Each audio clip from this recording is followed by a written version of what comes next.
This is Yuri, the dog. Hi. Okay, start by telling the people how we know each other. In some place The original potato house. that we called the potato house, and for this time it's a legendary place. So yes, I met Sandra in potato house near Nikolaev in spring 2022.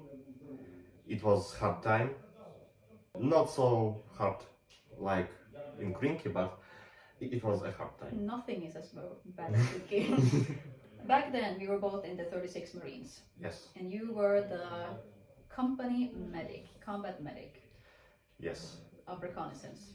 Yes. There was first day, first month of big war, and there was a lot of miscommunication and some kind of staff problems in our brigade. Because the main staff of brigade, it was in Mariupol, and in Nikolaev that there were left a few hundreds of Marines, and our company it was get from guys like me that went to the army in first days of Great War. So all was complicated, and we don't know where is an enemy, where is a friend, and sometimes who we are. It's very easy to know exactly what date I came to your company, because it was the same day as the Russians nuked the whole Marine base in Nikolaev. It was on 17 March. Mm-hmm.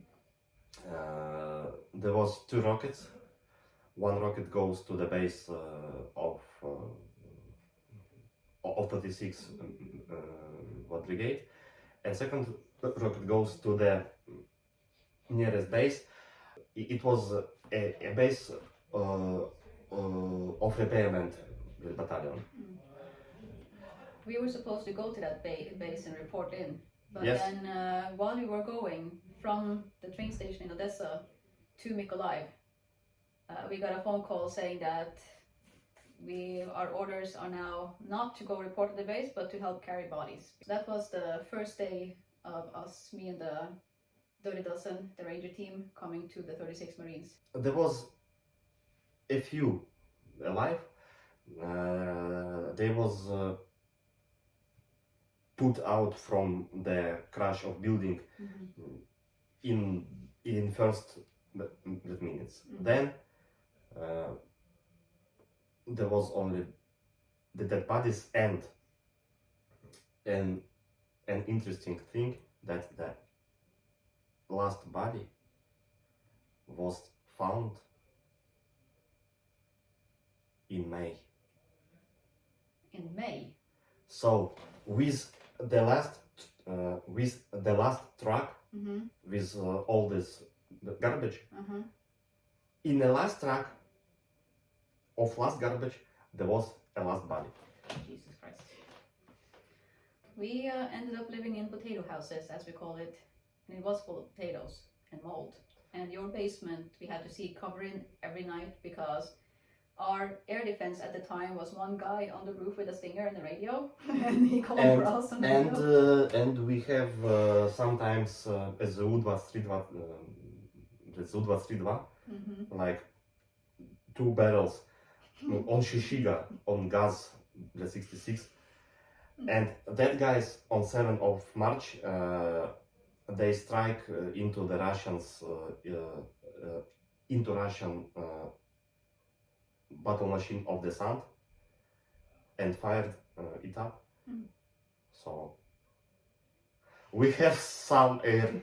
We have some air defense, but our air defense in the potato house was one guy on the With roof with Stinger. a stinger and a Yes. radio. And he called to us every night, and we come running down to your basement every night. It was fun. It was fun. Yeah. Good times.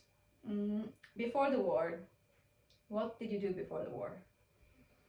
I work as a pharmacist, and then I work like a pharmacy manager with these doctors. So all my way it's in medicine and in pharmacy. Before the war started, when we saw on the news that the Russians were getting closer with this so-called training operation of theirs, and we knew that they were going to invade, did you think they were going to invade? The story. 23rd of February. My friends go to the theater and ask me and one more guy to sit with our nephews. We had some beer. We watch films with kids, take some booze, and speak about the Russians. And in Eve, 23rd of February 2022, I said, no, they wouldn't. They came here. In 6 or 8 hours, I wake up with blasts. They strike an airfield near Mykolaiv, and I heard this. I woke up and I thought, yes, there is a war. So I didn't know, and I didn't think that for the last second that in 21st century there may be so massive war. When me and my team showed up in the potato house, and back then, very start of the war, everything was very messy and cowboyish and chaotic, and foreigners here was a new thing. What did you think when we came to your company? First of all, I think, fuck. They are innocent. Why they come here from their warm, nice and peacefully countries here in this shit? Then I thought that, fuck, they are awesome. Thank them. When you come and guys see you all, the morality grow up. They knew that we all Ukrainians are not that alone. So we knew in that moment that there is a lot of people of free will that's ready to fight with true evil. I'm very happy that after Moshun, we ended up in the 36th Marines. It was the potato house will always be something else. But I remember the commander at that time looked at me and said that, you're a girl. There are no girls in this unit. It's not normal. Yeah, there is two problems. The first of all, it's you are a girl.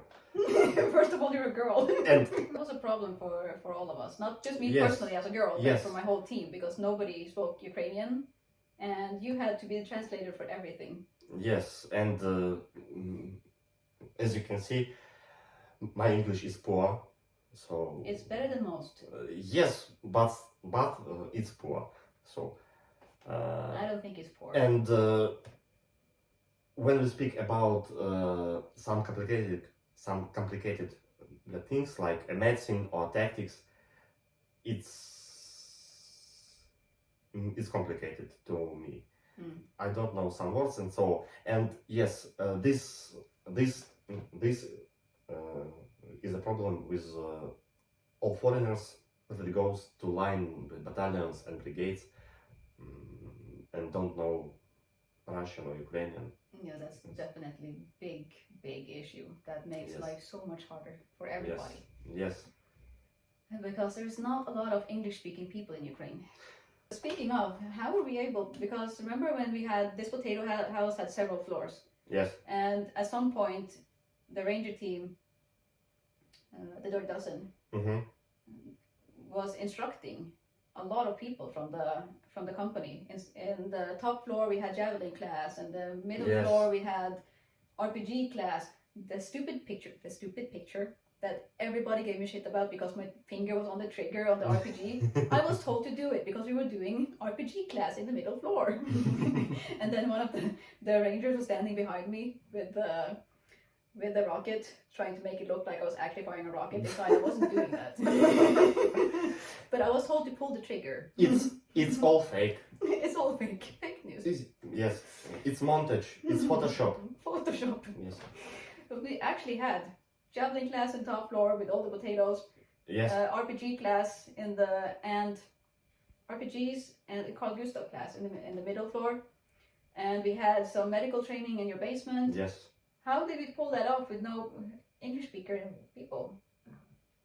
So yes, there was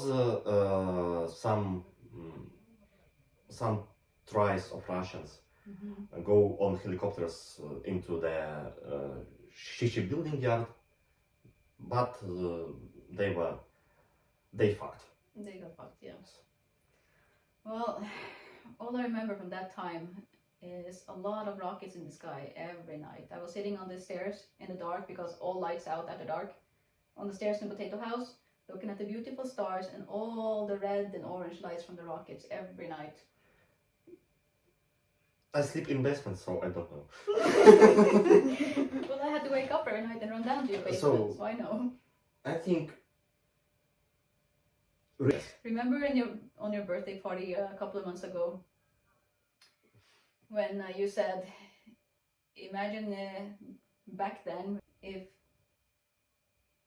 we knew that 2.5 years later we'd be sitting here eating food at your birthday party, talking about how to get our dead bodies out of the battlefield, and that's normal to us.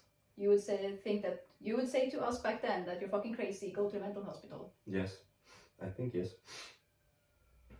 That is wild.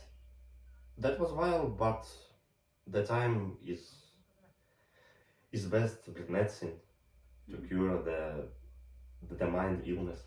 Yeah. And nobody from us now, we are not sure that after the ending of war, after our victory, we didn't get mad and we didn't go to the mental hospital. You think that after war we're all gonna go crazy? Maybe. That can actually happen. We have to go back to civilian life and everything is just... People think going back to civilian life is quiet. I think it's noisy. There's so much noise in civilian life. They care about a lot of shit and they fight about stupid shit and they want to ask questions, and you have to care about all those things we don't care about here. So I think going back to civilian life, yes, probably. We'll go crazy. You're right.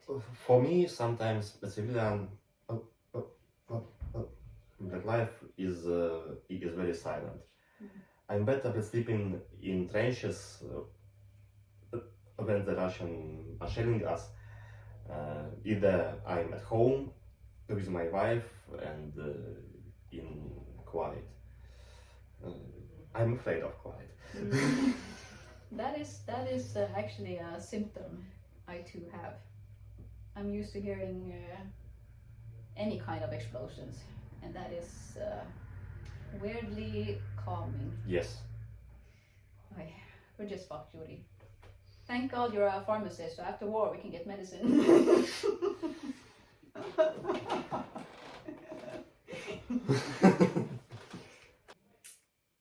What about Krinky? Because here's the thing, Yuri here is not just the one I've been serving with since the start of war in 2 different units.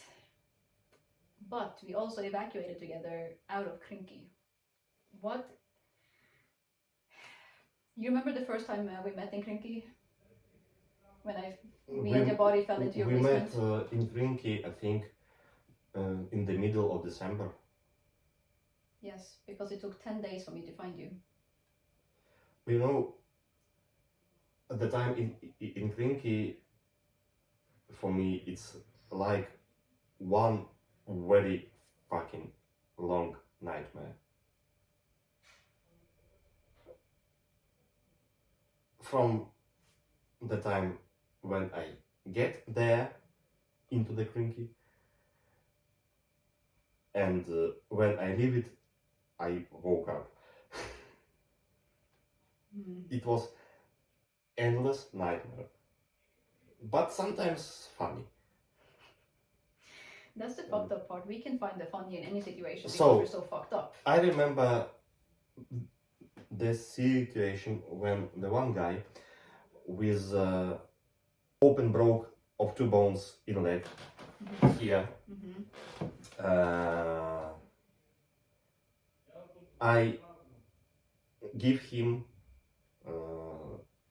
with intravenous 20 milligrams of ketamine, and that guy he fly into space and have some with third eye, third teeth, the girl aliens. Must have been a nice time for him.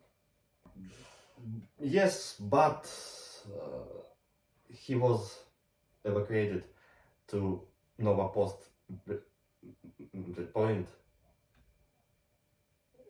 and then it was bombed, and he died there. We fight for his life for a few weeks. When we had an opportunity to evacuate him, all his leg, lower knee, he had a terrible infection with all the pus and you know the smell and tissue like. So we fight for him for a week minimum. We gave him antibiotics, IVs. If he reach the right shot, yes, he heals his leg, but he could be alive. But in time of his evacuation, there was bomb into evacuation point, and he died. And with a lot of injured, they was concentrated on the point in waiting of boats, and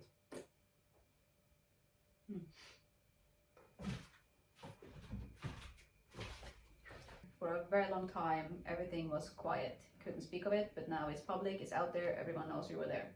Everyone who was in Krinky says the same. Bakhmut, Mushroon, anything. Nothing can be compared to Krinky. How would you describe Krinky as a battlefield, as a mission? As a battlefield, it's a true hell. You have your enemy in front of you, left, right on you, the enemies, and in your back, river. You haven't any place for some kind of maneuver, and with time of this operation, but during this operations, a landscape in Krinky, it becomes like a moonscape, you know. gray sand, the craters, the holes in sand. An endless amount of rubble from things that earlier used to be buildings, but there was Yes. not one single standing building, just Yes. some basements here and there in Some craters. basements, there was some basements in December. In February, March, there was a few basements, for all the village, and some kind of holes. You know, in crushed buildings, there is some hole in this rubbish where you can hide. Yes. And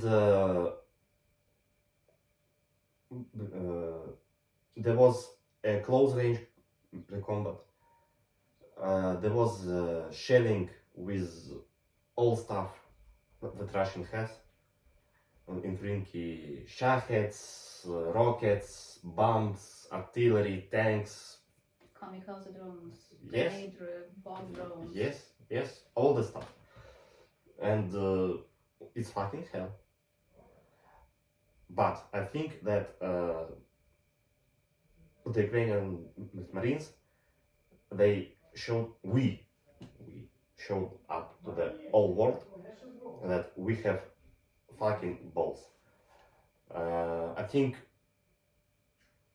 any kind of Marine Corps from Vietnam War didn't make such operation, such big, such difficult operation. I'm not a high rank officer, and I don't know what was a main purpose of this operation, but I think that we do a lot there. Well, the thing that made it the most difficult is that on normal missions we always have some kind of infill evacuation, but here we did not, because we only had the river and boats, and it was very difficult when they targeted the boat every day. So, sucks having casualties you can't get out, sucks being a casualty you can't get out, sucks knowing that you're stuck there, no machines, no cars, no vehicles, no nothing. Yes. During 48 hours alone, they did 210 airstrikes, not included tanks and artillery and mortars and drones, just airstrikes. And that was just 48 hours alone. And we were there for a long fucking time. But what was going on in your head when Jabari and I came falling into your basement? I was happy that you're alive. Me too. And that's all. That's all. Remember what you said to me? No. I told you, Yuri, I'm so glad you're alive. I'm happy to see you. But my head hurts. I don't feel good. Do you remember what you said? No. You said, well, you just got hit by a 160 kilo. Yes. Yes. And in this situation, that is normal.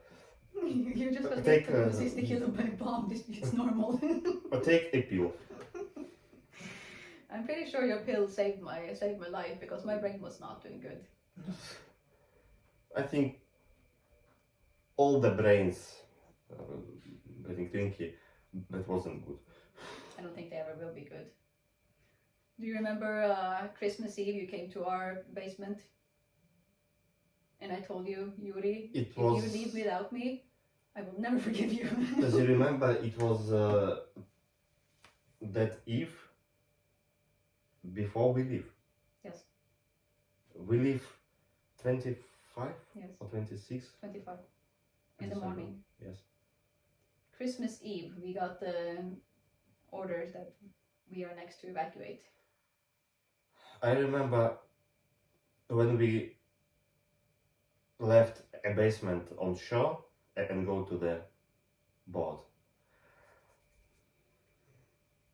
I'm not believing God, but in that moment, I'm running and praying. And you remember when the boat it came not to us but in 500 meters right on us. Yes. And how we yelled to driver, we with flashlights, we flashlight him. Yeah. Well, we were taking fire. Everything was on fire around us with mortars and Yes. artilleries and drones just hitting, just nuking the whole beach. We sat into the boat, and the boat, that engine, the goes, stop. Yes, we were floating around like And it floating stopped targets. a few times. 7 times. 7 times it stopped, and the driver got hit. Yes. There were no drivers. But there were 2 of them. The navigator Yes. took over. So that guy had an injured Chest. yes, inside of his chest, whether no ballistic protection or so on, and in his leg, like in hip.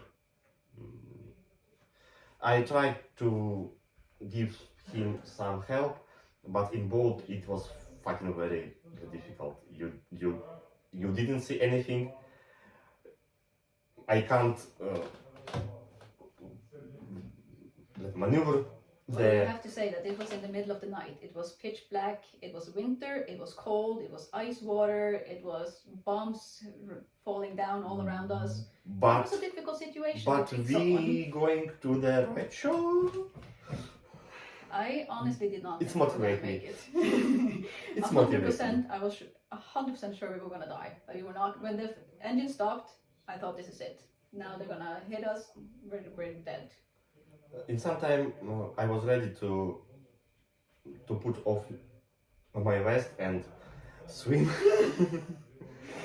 I remember because when we came to the right side, everything happened very fast. People were running to help us out of the boat and get the gear, and we got separated for about 20 minutes. Yes. And then Jabbar and I meet you again up on the street, Mhm. and you were so happy. You were free, and you told us, I can finally move again, because for a month we had no freedom of movement to go anywhere. Yes. And you were like, I can go home to my wife.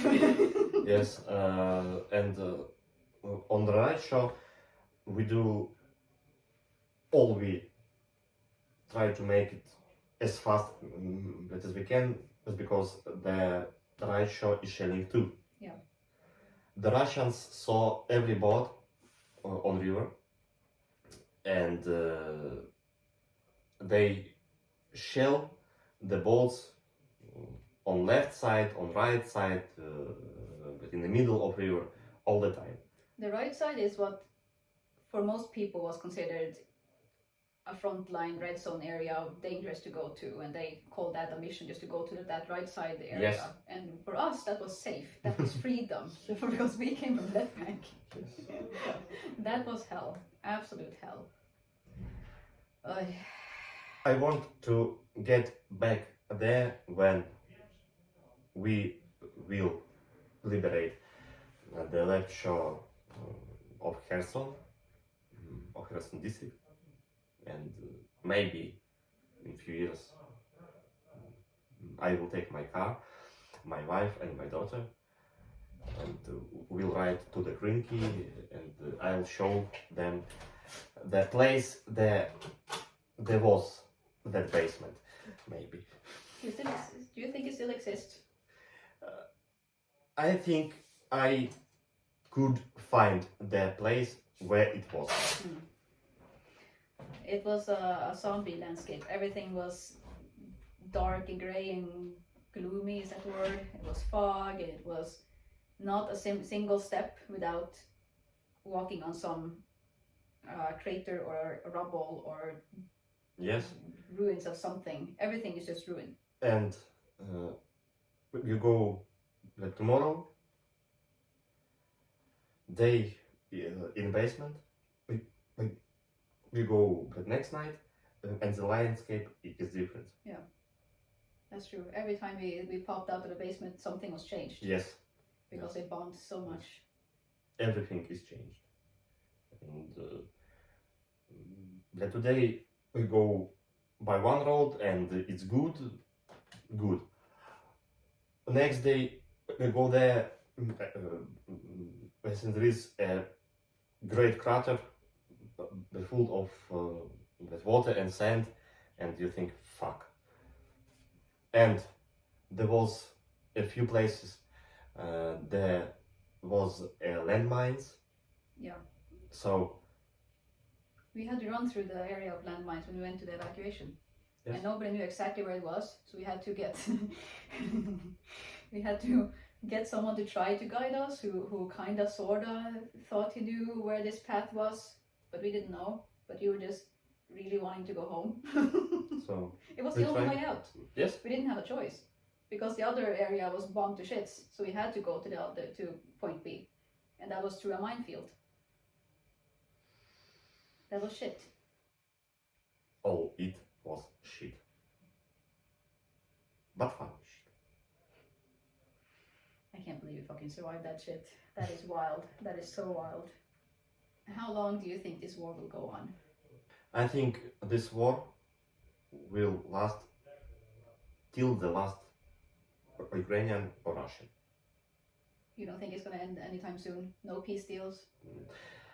If we had some type of peace deal, it will be for a few years. Russians will make more tanks, more artillery, more ammos. The Russian women will birth more Russian warriors, fucking orcs. And they will try to kill us all the next time. So this isn't war for money or land or resources. It's genocide of Ukrainian people, and this is war of true evil, true autocracy,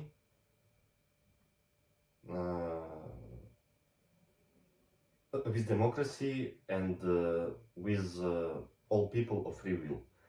So if we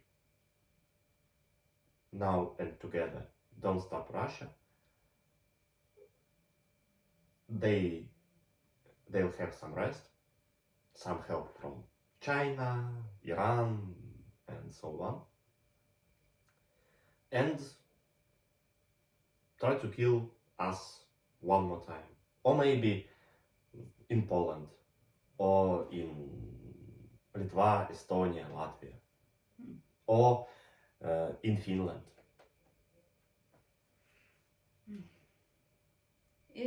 Because there's a lot of people from all over the world watching this. There's people from America and from Norway and from Canada, France, Germany, you name it. There's a lot of people watching. If there's something you would want the world to know, what would that be? Because most people only see what's in the news, and that's not much. I think the people of free will, they're all good people all around the world. They must know that here we're fighting for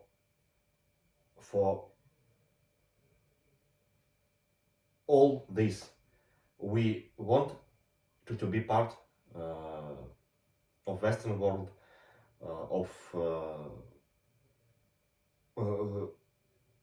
civilized world, and now we fight this right. So we fight this right with our blood, and evil will never stop. Now one of front lines of fight with good and evil are here in Ukraine. Mm,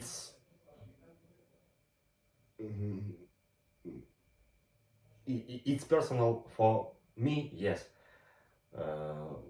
but there is a lot other places where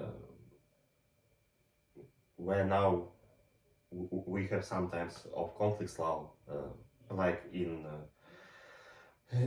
Israel, in Syria, and so on. So, but we all are fighting with true evil for right things. So, I think Yuri, you should know it and think about it and remember it. And if someone wants to help you and your medic team with what you need, like fixing your cars or getting medical gear, how can they do that? What's the best way to help you?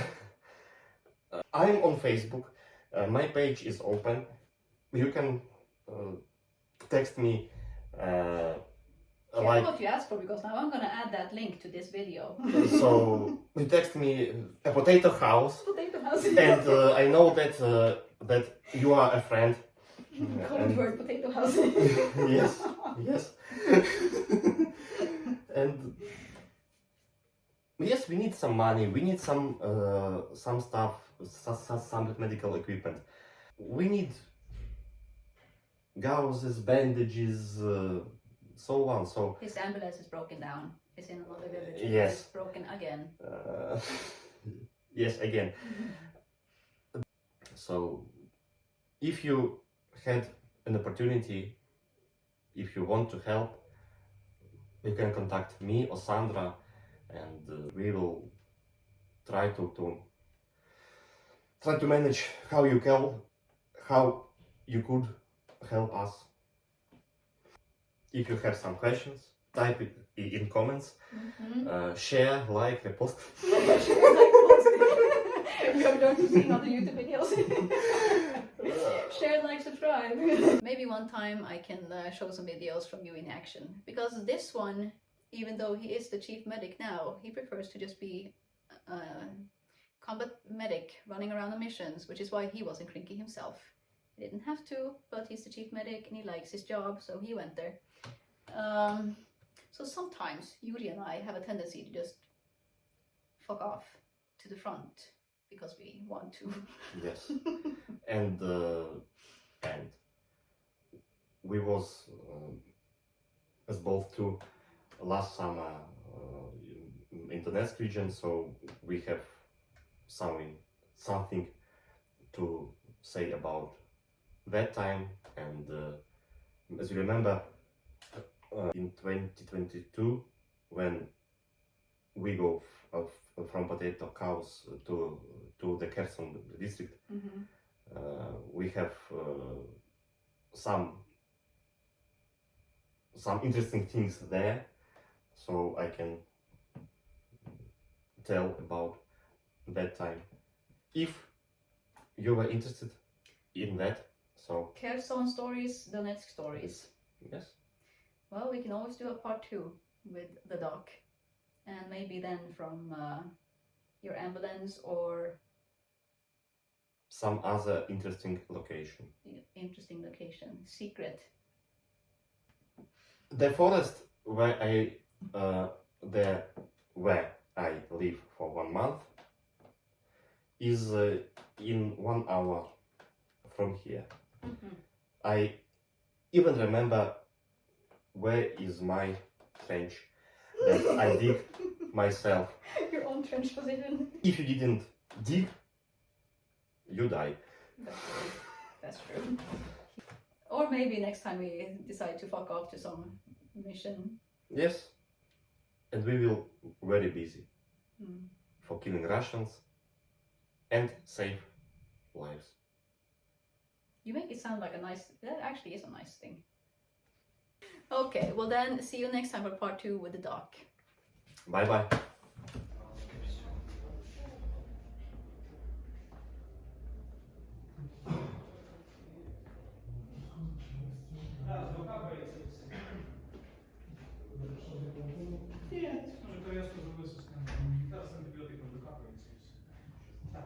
Question number 1, Yuri, from people of the world.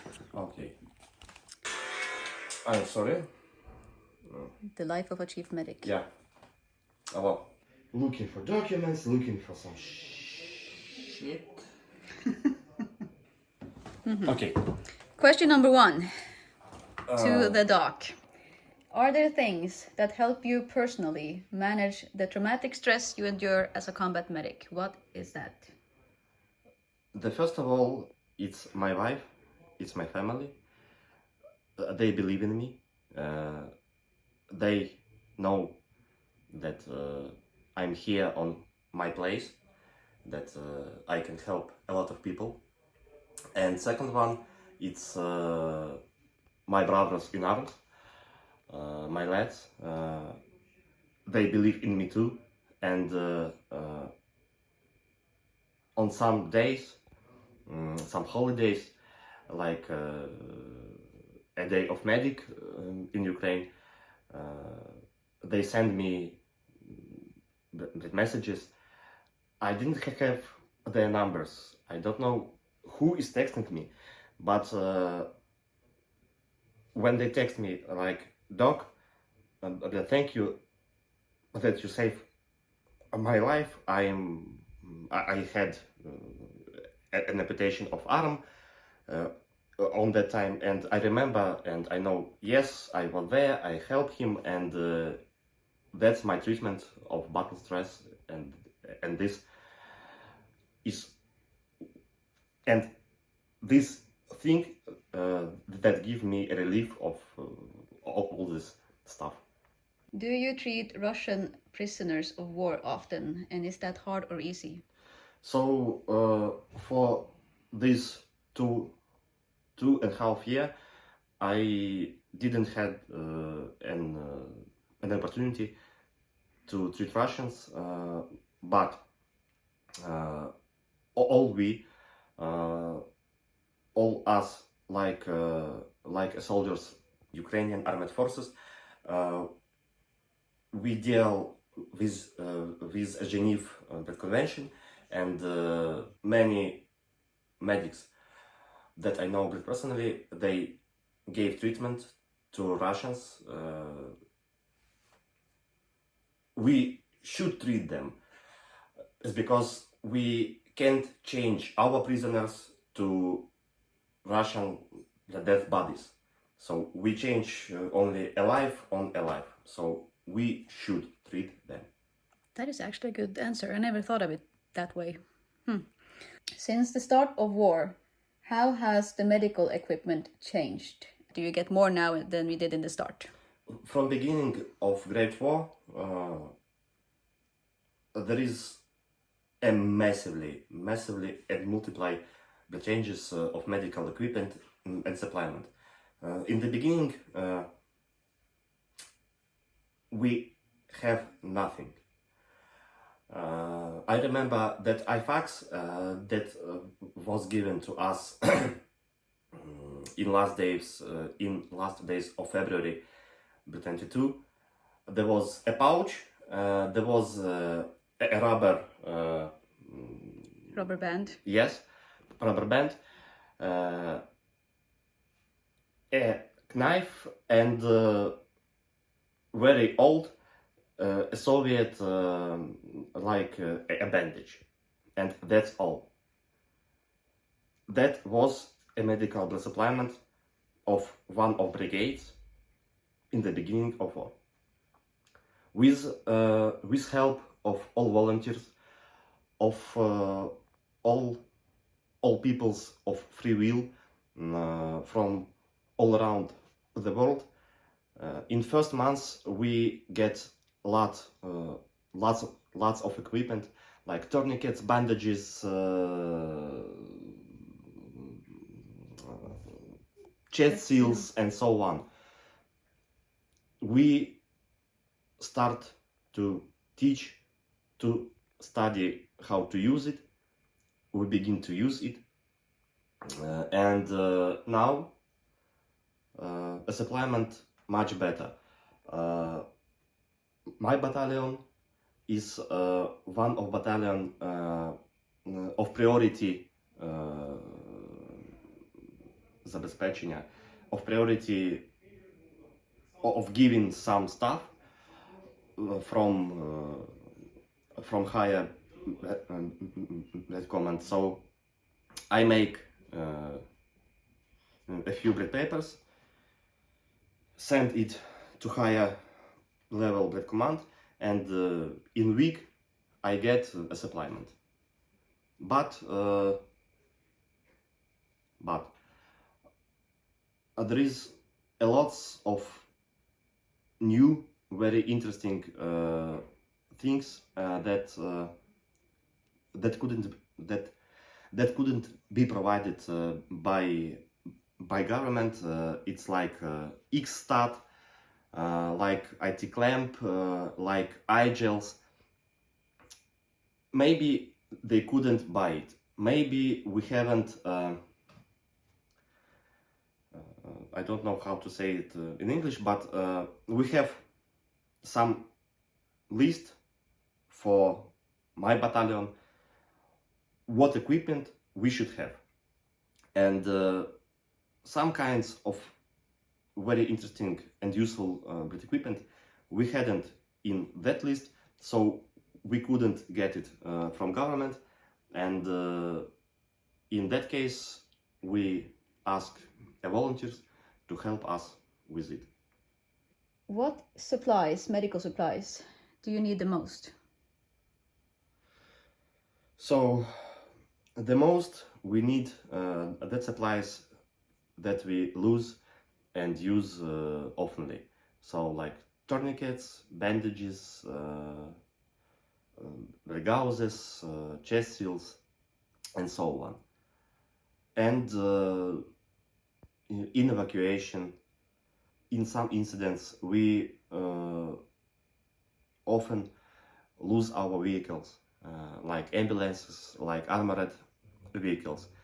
So in medical equipment, we need the basic things that use oftenly on battlefield or in stabilization at that point, and we need lots of cars, of vehicles, of armored cars. So it's good that some countries give us a new cars, like in this month one of my drivers, he's go to the one of the NATO countries, and he studies to the newest armored ambulance he provided to us from one of the NATO country. Which country is in? It's a Canada. Oh. So he's in Germany, and armored vehicle from Canada. That's nice. Yes, it's very nice. Of all the choices of work you could do, why did you become a combat medic? I have an education, so in civil life I'm a pharmacist. I study for 8 years in college, in university, so I have a knowledge in anatomy, in physiology, in pharmacology, and I could use my knowledge, my skills here on battlefield as well. If needed, due to the stress, will combat medics get any psychological counseling, any help, someone to talk to if they need for the stress? Yes, of course. In our battalion, we have a special group of officers that providing psychological help to. We do? Huh? We do? Why did nobody ask me, Yuri? Like, hey, you look fucked up. Maybe you need help. So, a few months ago, there was some type of reformation of the service, and from last month we have only one officer, but we need 5 officers, but now we have only one officer.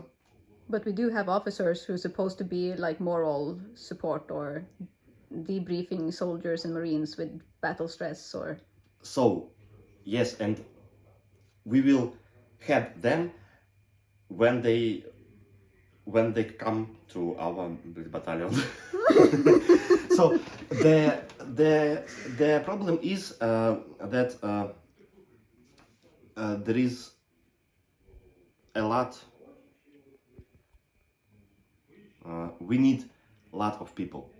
We need a lot of warriors. We need a lot of guys that will be on battlefield on the zero, and we need a lot of medics. We need a lot of psychologists and so on. I think it's a problem of all armed forces that we hadn't enough people. Yeah, well, that's natural after 2.5 years Yes. of losing people. So, for now, we have some options to get our lads to some kind of resorts so like in Ukraine, on Ukrainian national resorts, like Karpaty, and sometimes we have an options, and with battle medics too, to get them to the Sweden, Norway. Are you saying that I could have gone home to Norway for treatment all this time? Yes. And nobody told me? Did your body tell you not to tell me so I wouldn't go to Norway? This is a secret.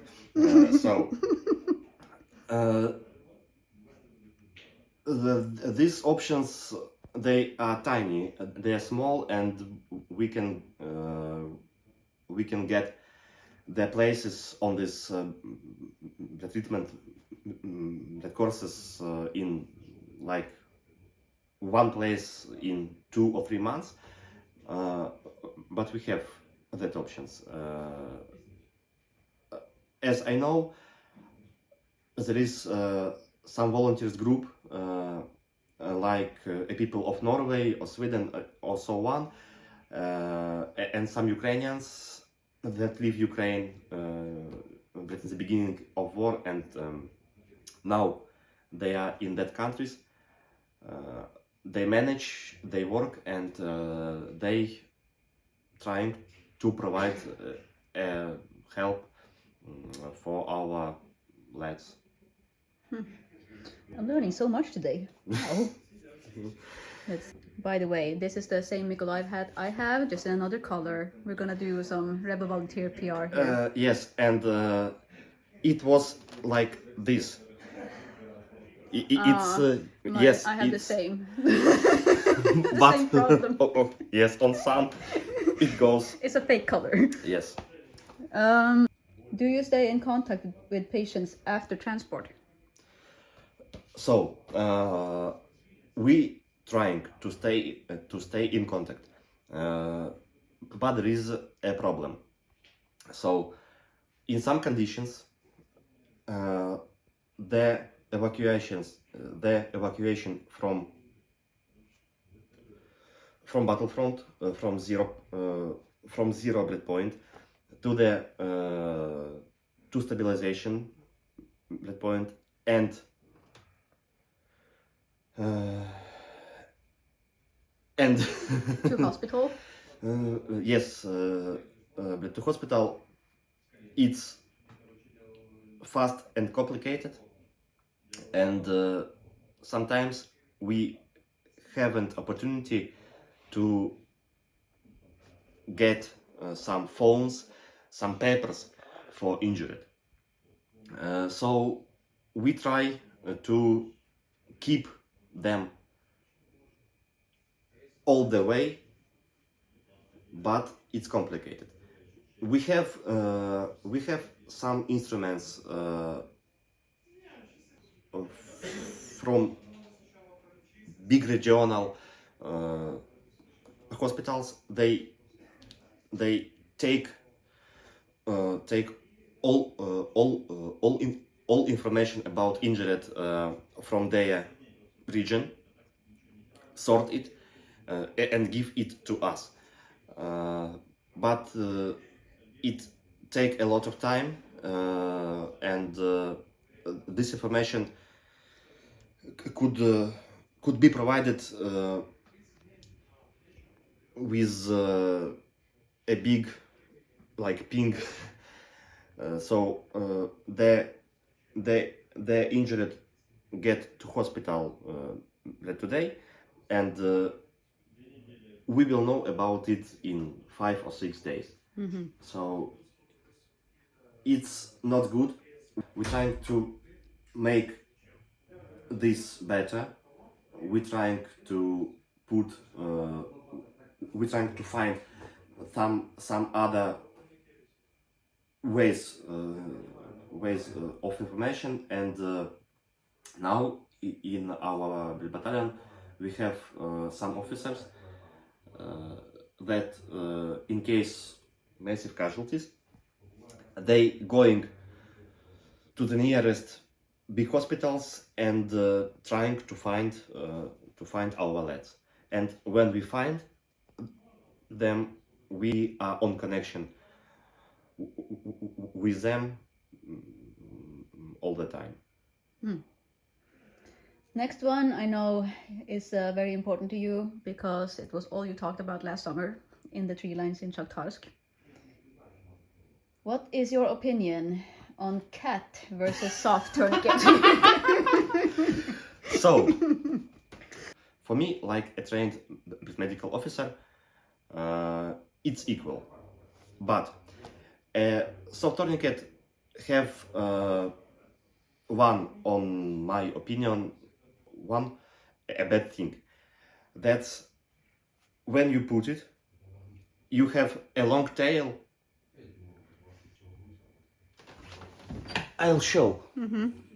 So, like you see, it's a soft. When you put it, I make it not right now, but you have a long tail that you couldn't fix as well and as easy like cat. But the lads from companies, the simple guys, they like cat. They like cat more. Because cat is easier. A little bit easier. So for me, it's equal. But in quality, you think there's the same? Yes. Cat, soft, TMT. We have 2 Ukrainian brands of tourniquets that are good. This is a second generation of the Pro tourniquet and Siege. Another question I know you were also very angry about last summer, and you kept going on and on and on. You even came to the tree line one time to tell the whole battalion about this because you were so angry about it. What is the estimated number of serious complications because of wrong use of tourniquet? I haven't statistics about all armed forces, but that I see, there is a lot. Fucking lots. Because I don't know how to use it. So, the problem is, for all the time, in all basic blood courses, in all basic training camps, the soldiers were teach that you see bleeding, you put a tourniquet. And they didn't study about a conversion of tourniquet or about the logical or mind level tourniquet. When you put a tourniquet in 5-8 centimeters under the wound. So yes, I know we have lots of tactical situations and conditions, but when we are in red zone, yes, we put the tourniquet as high as we can, but then we should take the injured into the cover, and in cover we should see him.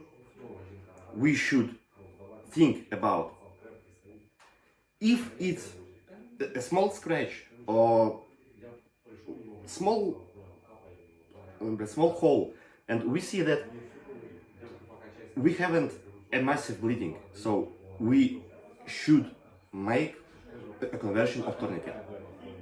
We have a one case. So last summer there was a tourniquet on leg for 3 or 4 hours. So the injured was taken to the destabilization point with doctors. We decide to take off the tourniquet, and we saw that limb it's become warm. We saw a pulse on veins, and we think that's all be all right. But this guy is died in hospital in 1 month. His kidneys was so if and he had a small wound, really small wound. If they put a simple gauze tight, they save his leg and his life. But when we take off a tourniquet, we give him an intoxication therapy. We provide all the help on all the levels of evacuation, and in months he was in Vinnytsia in hospital. He lay down on artificial kidney, but he died because of poly-organ dysfunction. And I think that it was by the tourniquet. What are 3 techniques or 3 pieces of equipment that is the most important for soldiers or Marines to have or know? His brain, his weapon, and his arms. Spoken like a true combat medic. But if it's 3 pieces of medical gear, what's the most important for him to have? So, if we speak about a defensive gear, this is his brain, his weapon, and his Black Vest and I fuck. I say to all the new guys with whom I speak, your weapon is your weapon. This is the best fucking blood protection. If you kill Russians, they couldn't kill or injure you. So kill the fucking Russians. If we speak about a medical equipment, I think it's of course a tourniquet, a bandage, and I'll say a combat pill pack, maybe. The only time I had a pill pack was to kill myself if we got fucked, really fucked. Speaking of enemies and dying, are the Russians, the enemy, targeting medics specifically to kill them? Yes, we had an that armored vehicle M113. It was with all the medics painting like a big red cross on the white field, so it's a medical transport. And last summer it was hit by 2 rockets from Russian helicopter when we provide evacuation. I know the situation when a sniper he damaged one of lead, not killed, but damaged. The injured is screaming, and the medics run to the injured and and we have the killed medics. So when we was on the left shore of Dnipro River, there was a cases when we tried to evacuate our lads, and the Russians they strike into the evacuation groups and evacuation points. Like true cowards do. You know. I know. You saw that. I was there. Yes, so. I got hit too. Aye. Last question. Is there a line of communication from the initial point of treatment, from the zero line, to the end hospital? I think we already answered this. We do have a line of communication. Yes. Yes. We have on all points we're trying to get as much information as we can. We try to sign this information into medical cards and give this information about the injured into highest level of treatments and so on. We have a communication about the path of injured, but we hadn't a communication from higher to lowest level about some hints, some new protocols, maybe some cases. So I'm interested to speak with doctors in hospitals about my injury, about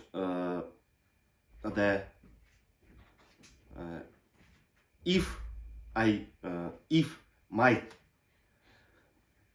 treatment here on battlefield was useful, was good, and maybe they could teach me something or so on, but we haven't the communication.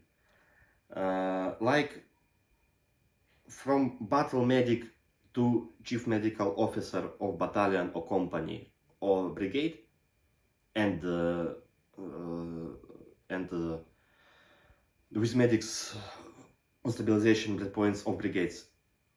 Yes, we have fully good, nice communication.